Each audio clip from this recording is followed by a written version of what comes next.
Quad quadrilateral security dialogue అని ఇండియాతో పాటు ఇటు జపాన్తో పాటు ఆస్ట్రేలియా తర్వాత United states of America, Australia, Japan and India ఈ 4 ప్రజాస్వామ్య దేశాలు అంటే లైక్ మైండెడ్ కంట్రీసు 2007 నుండి క్వాడ్ అనేది ఒక చతుర్ముఖ కూటమిని పెట్టుకున్నాయి. ఎవరికి ఎగినెస్ట్ అంటే చైనాకి ఎగినెస్ట్. ప్రత్యక్షంగా చెప్పవండి.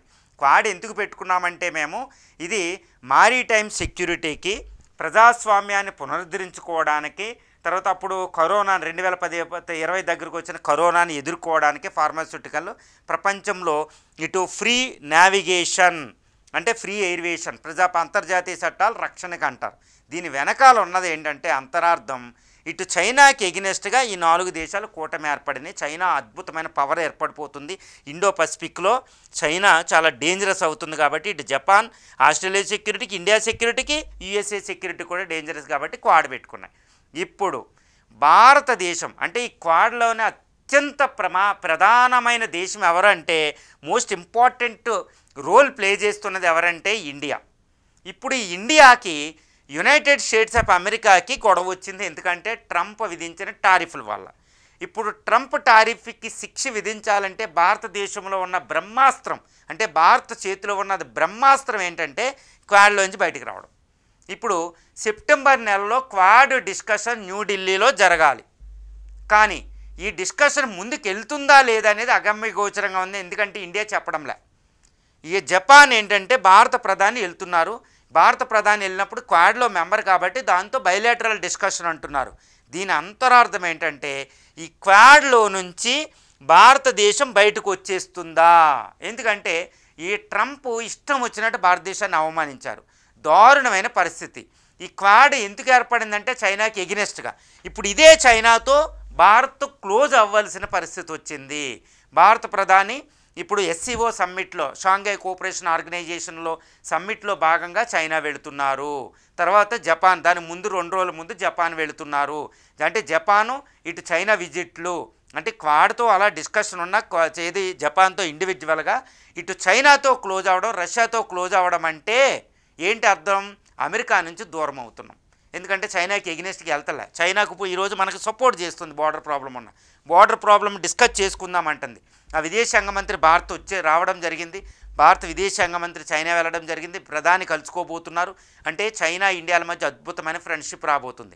ఇలాంటి సమయంలో చైనాకి కోపం తెప్పించే క్వాడ్లోంచి మనం బయటకు వస్తే చైనా మనల్ని ఇంకా ఎక్కువ నమ్మి ఇంకా ఎక్కువ ప్రయోజనాలు వచ్చే అవకాశం ఉంది ఒక రకంగా.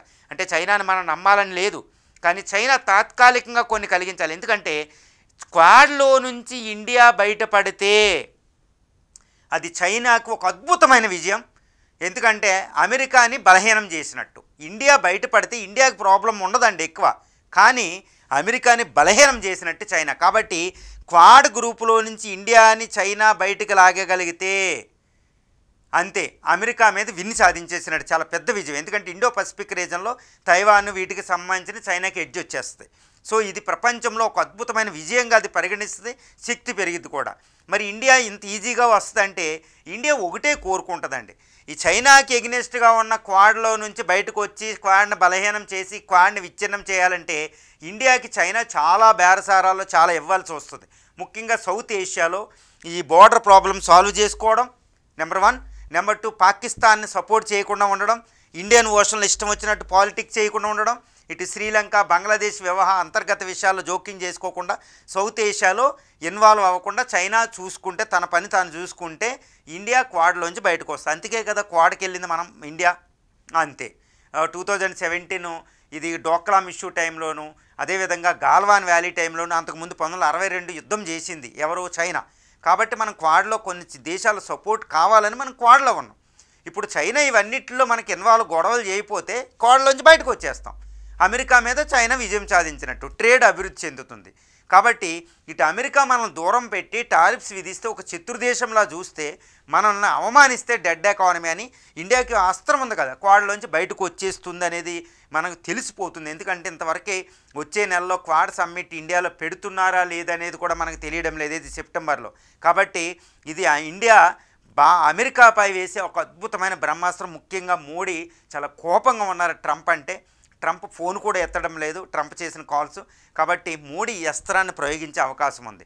ఇలా చేస్తే మరి ఇండియాకి ప్రమాదం ఉంటుంది కదా, ఎందుకంటే ఆస్ట్రేలియాతోనూ జపాన్తో సంబంధాలు కూడా దెబ్బతింటాయి కదా. అందుకే ఇండియా ఏం చేస్తుందంటే క్వాడ్లోంచి అమెరికా నుంచి కాస్త దూరం జరిగి క్వాడ్లోంచి బయటకు వచ్చి చైనాతో సంబంధాలు పెంపొందించుకుని చైనా కోపం కలిగించకుండా చేసి చైనా సౌత్ ఏషియాల నుంచి ఇండియన్ ఓషన్ నుంచి ఎక్కువ ప్రయోజనాలు పొందిన ఇటు జపాన్ మనకి శత్రువు కాదు కదా. అందుకనే ఈ క్వాడ్లో ఉన్న జపాన్తో ఇండివిజువల్గా సెక్యూరిటీ డైలాగ్ ఆల్రెడీ మనకు ఉంది, వ్యూహాత్మకమైన రిలేషన్షిప్ ఉంది, అది స్ట్రాటజిక్ లెవెల్ డిస్కషన్ ఉంది, ట్రేడ్ ఉంది. కాబట్టి క్వాడ్లోంచి బయటికి వెళ్ళినా ఇటు జపాన్తో మాత్రం పూర్తి స్థాయి సంబంధాలు ఇంకా పెంపొందించుకుంటే ఇండివిజువల్గా సెక్యూరిటీ డిస్కషన్. ఒకవేళ చైనా మనకి అడ్డం తిరిగినా ఈ సౌత్ చైనా దగ్గరున్న ఇక్కడున్న జపాన్తో మనకు ఉంటే ఇటు చైనాని ఎదుర్కోగలుగుతాం. కాబట్టి క్వాడ్లోంచి బయటకు వచ్చిన జపాన్తో ఇండివిజువల్గా ద్వైపాక్షికంగా బైలాటరల్లీ ఇంకా ఎక్కువ పెంపొందించుకుంటాం. దీంతోపాటు ఆస్ట్రేలియా కూడా ఒక పెద్ద మైనింగ్ హబ్, ఒక అన్నది బిగ్గెస్ట్ ఎకానమీ అనమాట.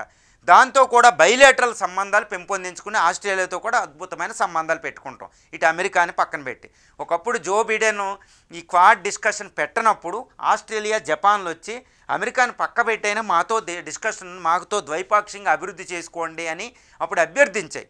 దాది ఈరోజు ఇండియా ఇంప్లిమెంట్, అంటే క్వాడ్లోంచి బయటకు వస్తాం, అమెరికాకి షాక్ ఇస్తాం, చైనాతో దగ్గర అవుతాం. కానీ అదే సమయంలో చైనాకి ఎగనెస్ట్గా ఉన్న ఇటు జపాన్ని ఇటు ఆస్ట్రేలియాతో ఇండివిజువల్గా సంబంధాలు పెంపొందించుకుని ఇండియన్ ఓషన్లో ఈ తర్వాత మన ఇండో పసిఫిక్ రీజన్లో ఈ పసిఫిక్ ఓషన్లో దగ్గర అవుతాం అనమాట ఆస్ట్రేలియాతో. ఇది ఒక అద్భుతమైన వ్యూహం అండి. దీంతో అమెరికాకు one of the biggest shock మనం ఇవ్వగలుగుతాం. అమెరికా బలహీనం అవుద్ది, చైనాతో మనం దగ్గర అవుతాం, అదేవిధంగా బ్రిక్స్ కరెన్సీలు కూడా తేగలుగుతాం. కాబట్టి ఇండియా ఇప్పుడు చేతిలో ఉన్న ఒక అద్భుతమైన బ్రహ్మాస్త్రం అమెరికాకి, ఒక పాశుపతాస్త్రం అమెరికాకి వ్యతిరేకంగా క్వాడ్. ఈ క్వాడ్లోంచి మనం బయటకు రాగలిగితే ఒక అద్భుతం. ఇంకోటి ఏంటంటే క్వాడ్ అనేది ఒక మిలిటరీ గ్రూప్, ఎంత చెప్పుకున్నది ఒక రకంగా మిలిటరీ గ్రూపే. ఎప్పుడు ఇండియా ఫారిన్ పాలసీలో ఏ మిలిటరీ గ్రూప్లో జాయిన్ అవ్వలేదు. ఇండియా కోల్డ్ వార్ టైంలో ఈ మధ్యన ఒక అపవాదం వచ్చింది, క్వాడ్లో జాయిన్ అయ్యే మిలిటరీ గ్రూప్ అని. అందులోంచి బయటపడిపోతే మనం అసలు ఆ అపవాదు కూడా మనం ఉండదు అనమాట. ఒక నాన్ అలైన్డ్ నేషన్కి అలీన్ విధానం ఫాలో అయ్యేది, లేకపోతే ఇప్పుడు మోడీ మాటల్లో చెప్పాలంటే మల్టీ అలైన్డ్ నేషన్ అవుతుందన్నమాట. సో ఒక అద్భుతం. అందువల్ల అమెరికాకి బిగ్గెస్ట్ పనిష్మెంట్ భారతదేశం క్వాడ్లోంచి బయటకు వచ్చి ఆ డిస్కషన్ పెట్టకపోవడం. కానీ క్వాడ్లో ఉన్న మిగిలిన రెండు జపాన్తోనూ ఇటు ఆస్ట్రేలియాతోనూ ఒక అద్భుతమైన సంబంధాలు పెంపొందించుకుంటాం. చైనాతో సంబంధాలు పెంపొందించుకున్న దాన్ని నమ్మడానికి లేదు. కాబట్టి ఆస్ట్రేలియాని జపాన్తోనూ ఎక్కువ సంబంధాలు పెంపొందించుకుంటాం. క్వాడ్లోంచి ఇండియా బయటకు రావడం అనేది ఇక్కడ తథ్యం అనేది మాత్రం ఇక్కడ మనకి సుస్పష్టమవుతుంది.